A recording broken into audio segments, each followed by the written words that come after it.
My name is Anna, and this is the story of how I came to be the person I am today. I guess it all started with the family I was born into. My dad, Michael, was a mechanic with big dreams for his car repair shops, and my mom, Sarah, well, she was mostly just along for the ride. From the day I was born, it was pretty clear that my dad wanted a boy. I remember hearing stories from my Aunt Emily about how Dad's face fell when he first held me. Not exactly the warm welcome you'd expect for a newborn. I wanted a son, Sarah.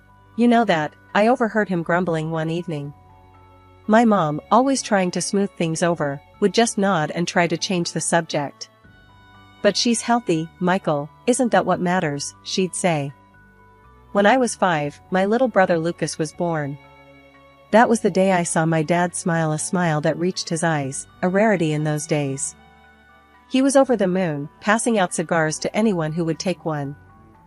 Finally, a real heir to carry on the business, he boasted to his friends at the shop. Life at home shifted dramatically with Lucas's arrival.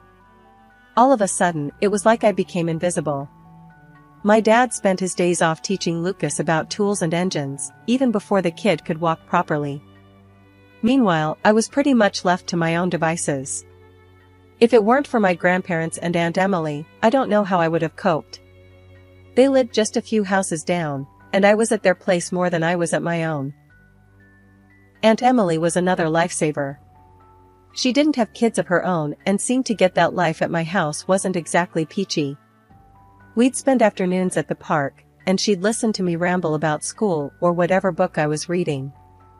You know, kiddo, you're smarter than you think, she'd tell me as we walked home from the park.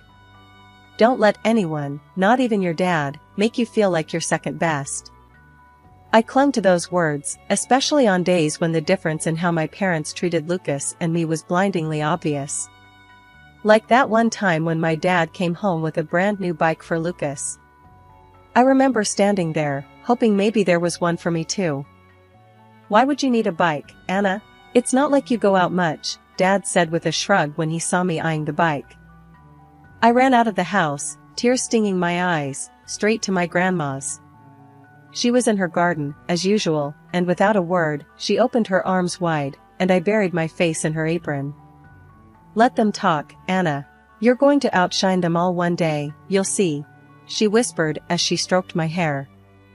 One chilly morning in October, right after my 10th birthday, my grandparents decided to surprise me with something special, a cell phone. It wasn't anything fancy, just one of those basic models that could make calls and send texts, but to me, it might as well have been a diamond. We were in their cozy kitchen, the smell of freshly baked cinnamon rolls still lingering in the air. Grandma handed me a small, wrapped box with a mischievous twinkle in her eye. Go on then, Anna, open it up. It's high time you had one of these. As I tore off the wrapping paper and saw what it was, my eyes must have been as big as saucers. Really? For me? I squeaked, hardly believing it. Of course, for you. Grandpa chuckled, his voice booming warmly. Every young lady needs to stay connected these days. I spent the next few hours fiddling with the phone, setting it up with Grandma's help, and saving their numbers as my first contacts. But my excitement was short-lived. The next day, I made the mistake of taking my new phone home. I was in the living room, showing it off to Aunt Emily, who had dropped by, when Dad walked in from work. What's that you've got there? His tone was more curious than kind, his eyebrows knitting together as he peered at the phone in my hands. It's my new phone. Grandma and Grandpa gave it to me, I said, a bit too eagerly. Dad's face hardened in an instant, and he reached out, snatching the phone from my grasp. This is too much for a kid your age. Lucas needs this more than you do. But, I started to protest, but Aunt Emily put a hand on my shoulder, giving it a gentle squeeze, a silent signal not to argue. Lucas, who had been playing with his toy cars on the floor, looked up, clueless, but interested in the sudden tension. Dad wasted no time, he shoved the phone into Lucas's hands. Here, son, you can have this. Learn to take good care of it. I felt a surge of anger and injustice boiling inside me, but before I could say another word, Aunt Emily steered me out of the room. Let's go for a walk, Anna. Cool down a bit, huh? Outside, Aunt Emily let out a long sigh. Your dad can be a real jerk sometimes, you know? But we've got your back. I don't get it, Emily. Why does he always do this? Why am I always the one who has to give up everything? My voice cracked, the hurt too raw to hide. Aunt Emily stopped walking and turned to face me, her expression serious. Listen, kid, life's not fair, especially not in your house. But remember, you're not alone. Let me talk to your grandparents. We'll sort this out. True to her word, Aunt Emily and my grandparents confronted Dad the following day.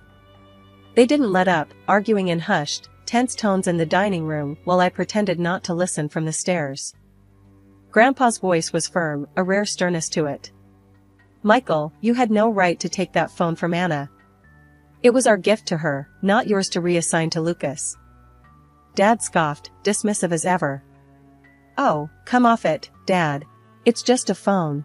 And Lucas is the one who needs it more. It's not about the phone, Mike. It's about respecting Anna and our choice to give her something. Grandma chimed in, her voice sharp with frustration. In the end, Dad grudgingly handed the phone back to me, his eyes avoiding mine. Here, take it. Just don't expect any more favors. Life has a way of throwing you curveballs, and mine came crashing down the autumn I turned 11. It was a day like any other. I was walking home from school, crunching the fallen leaves under my sneakers, when I noticed something off. The front door was open, and there were more cars parked outside our house than usual. As I walked in, the atmosphere hit me like a brick. My Aunt Emily was there, tears streaming down her face, while my parents stood off to the side, looking more annoyed than concerned. What's going on? I asked, dropping my school bag by the door. Anna, it's your grandparents, there's been an accident, Aunt Emily managed to say through sobs. A train accident, terrible thing, my dad added flatly, as if he was talking about a delayed delivery at his shop. The news shattered me. My grandparents weren't just family, they were my lifeline, the ones who made sure I felt loved when my own parents couldn't bother. Losing them felt like losing my entire world. The funeral was the hardest day. I remember standing there, the cold wind biting at my cheeks, listening to the murmurs of how tragic it was, how good they were, how unfair life could be. After the funeral, things moved quickly. My dad wasted no time. Emily, you need to clear out from their house. We're selling it. Need to cash in on the estate and settle things quickly, he said as we sat in the living room, still surrounded by condolence flowers. Aunt Emily, still raw from grief, looked at him like he was a stranger. Michael, can you hear yourself? Mom and Dad haven't even been gone a week, and you're already talking about money? Life goes on, Emily. We can't sit around and mope. There's a lot at stake. My mom chimed in, her voice cold and detached. That night, Aunt Emily packed up her things and moved into a small apartment just a few blocks from our house. She asked me to help her, probably to give me a break from the oppressive atmosphere at home.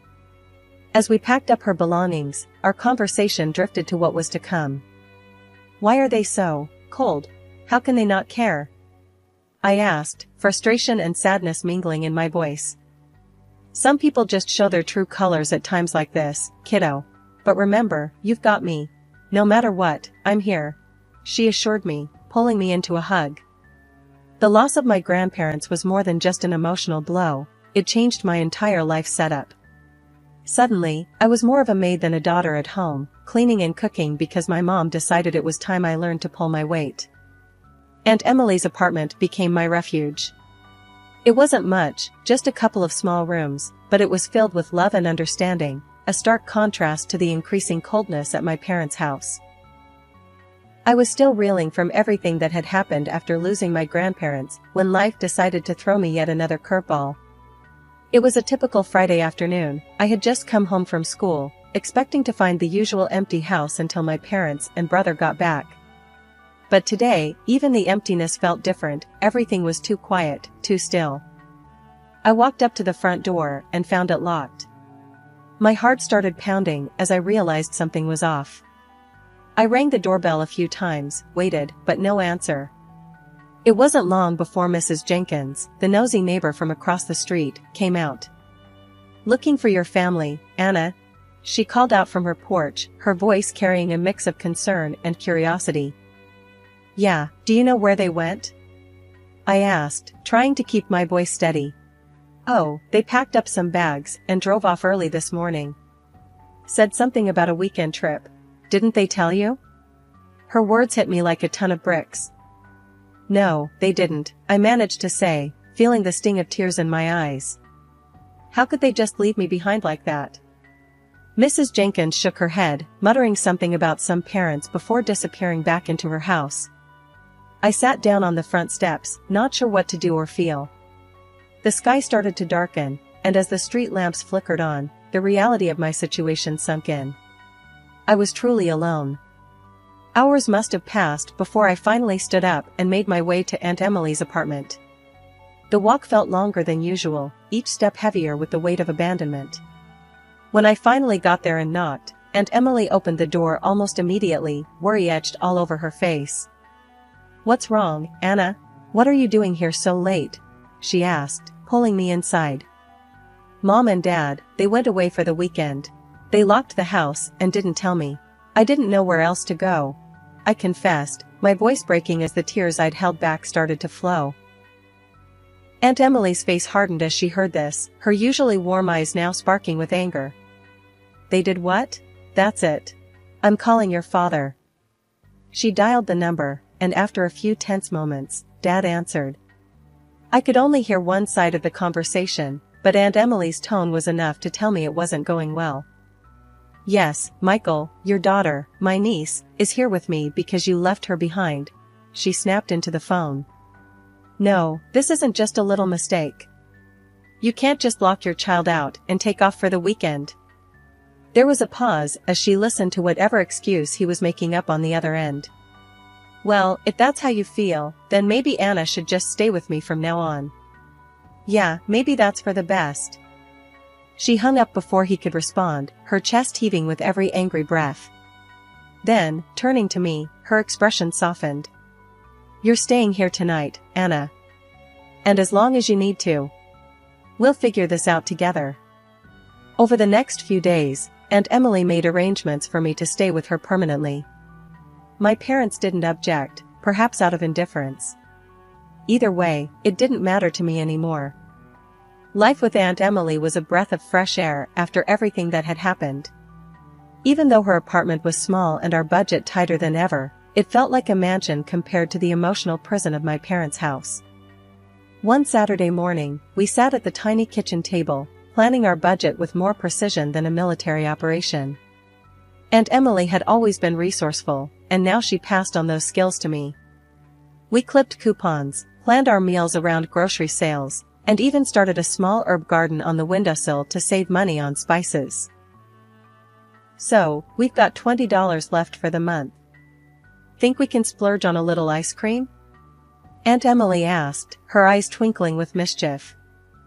I laughed, shaking my head. "Only if it's on sale. Remember, we're the queens of bargains now." That light-hearted moment underscored our new reality.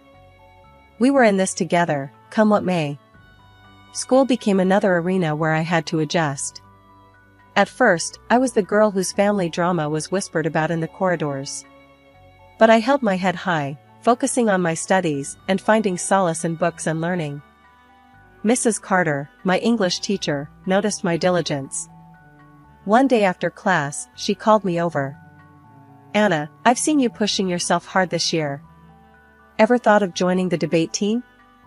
I hesitated, unsure. "I don't know, Mrs. Carter. I'm not sure I'd be any good at arguing." She smiled, her gaze kind but firm. "It's not just about arguing, Anna. It's about learning to stand up and speak out. Think about it." I did think about it, and with a nudge from Aunt Emily, I joined. Debate turned out to be more than just a club, it was a place where I could hone my voice, a skill I'd need more than I realized. Aunt Emily was my biggest cheerleader. "You're going to knock them dead at the competition," she'd say every time I left for a debate meet, her pride evident even though she tried to play it cool. Life wasn't just about surviving anymore, it was about thriving, about building something new from the ashes of my old life. Aunt Emily and I became a team, both of us working part-time jobs to keep afloat. She found work at a local library while I took a weekend job at a coffee shop. One evening, as we counted our month's earnings and updated our budget ledger, Aunt Emily put down her pen and looked at me seriously.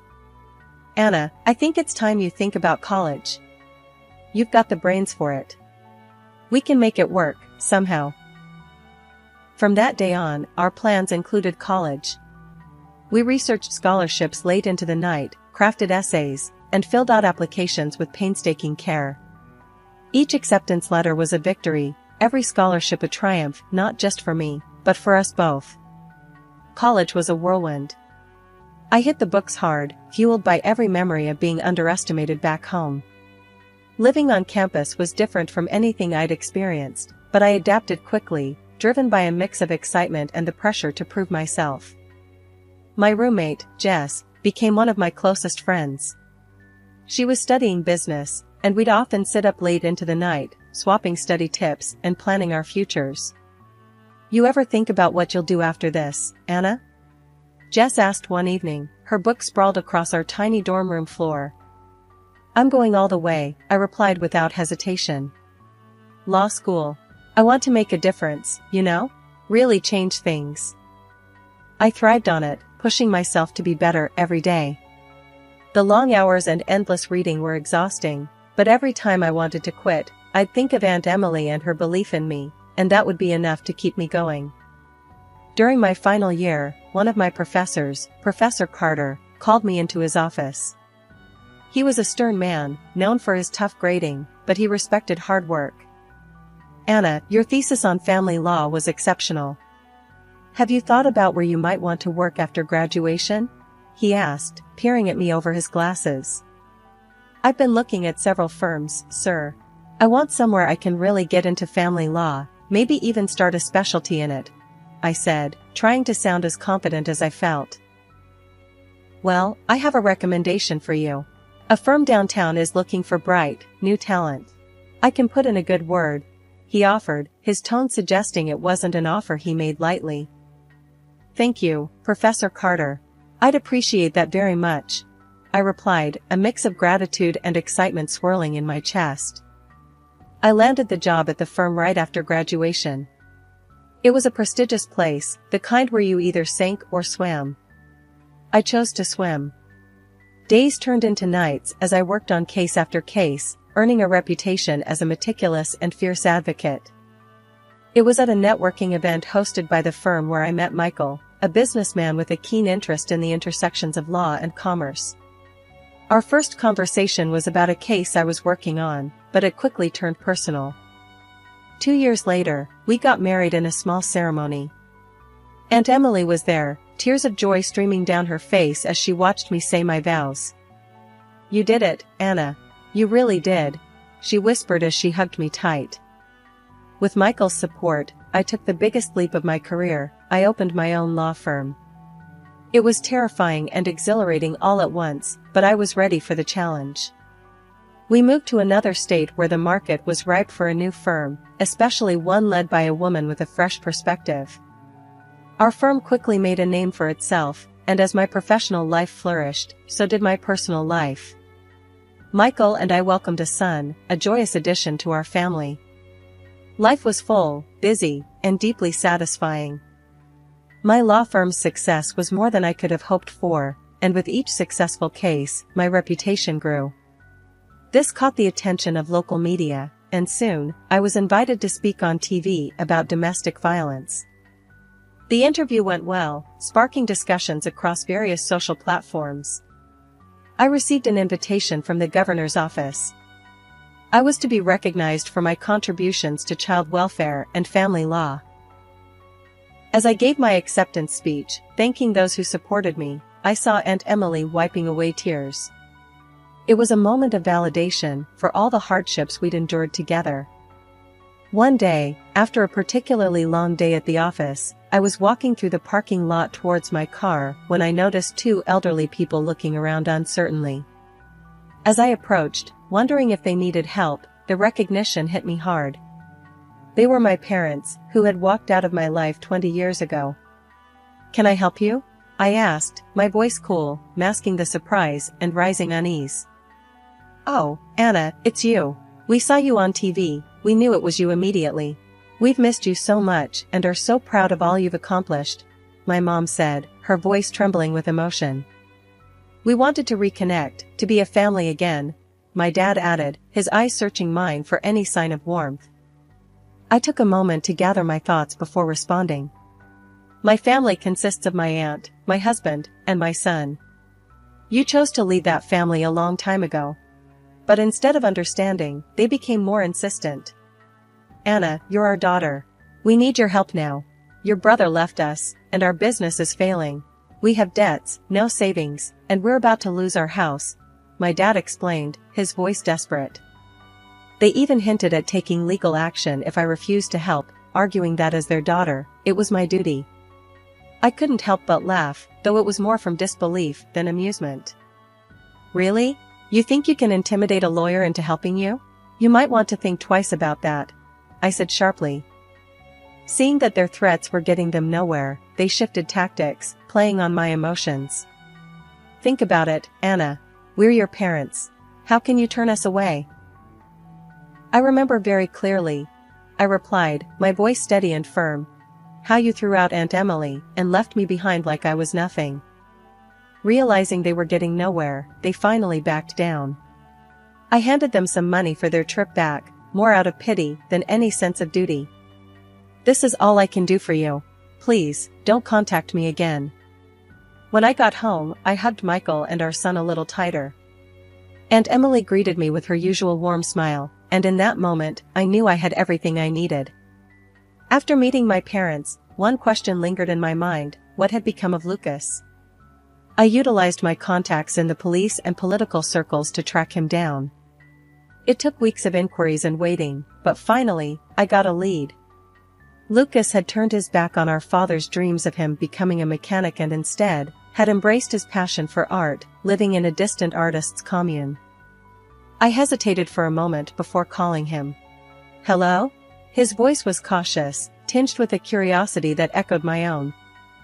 "Lucas, it's Anna. Your sister," I said, my voice steadier than I felt. There was a pause, heavy with years of unsaid words. "Anna, well, this is unexpected. I know it's been a long time. I found out where you were. I hope it's okay that I called." Yeah, of course," he replied, the initial shock giving way to a more relaxed tone. "How did you find me?" I asked around. I needed to know you were okay," I admitted. The conversation began awkwardly, with each of us tentatively probing the years we'd missed in each other's lives. We agreed to meet at a small cafe halfway between our homes, a neutral ground to rediscover the sibling relationship we'd lost. Sitting across from Lucas a few days later, the initial awkwardness was palpable. "So, you're an artist now?" I ventured, eager to bridge the gap. Lucas smiled, a genuine, proud smile. "Yeah, I am. It's been a tough ride, but I wouldn't change it for anything." He pulled out his phone and scrolled through photos of vibrant paintings, each a burst of color and emotion.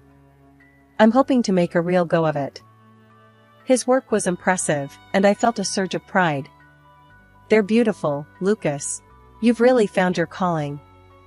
He shrugged modestly. "I'm trying. Dad, he never understood. He wanted me in the shop, but that life was never for me." We talked for hours, gradually easing into a comfortable camaraderie, reconnecting not just as siblings, but as adults who had navigated their own trials. "I could introduce you to some people in the art world," I offered, eager to help him pave his way to success. Lucas shook his head, a determined glint in his eye. "Thanks, Anna, but I need to do this on my own. I want to prove to myself, and maybe a bit to Dad, that I can make it without any handouts." His words echoed my own journey, and I couldn't help but respect his decision. "I understand. Just know I'm here, okay? Whatever you need." As we parted ways, Lucas handed me one of his smaller paintings, a beautiful landscape bathed in sunset hues. For you, to remember today. Driving home, I placed the painting on the passenger seat, a smile playing on my lips. Lucas and I were more alike than I'd realized. We were both determined to forge our own destinies, independent yet connected by our shared resilience.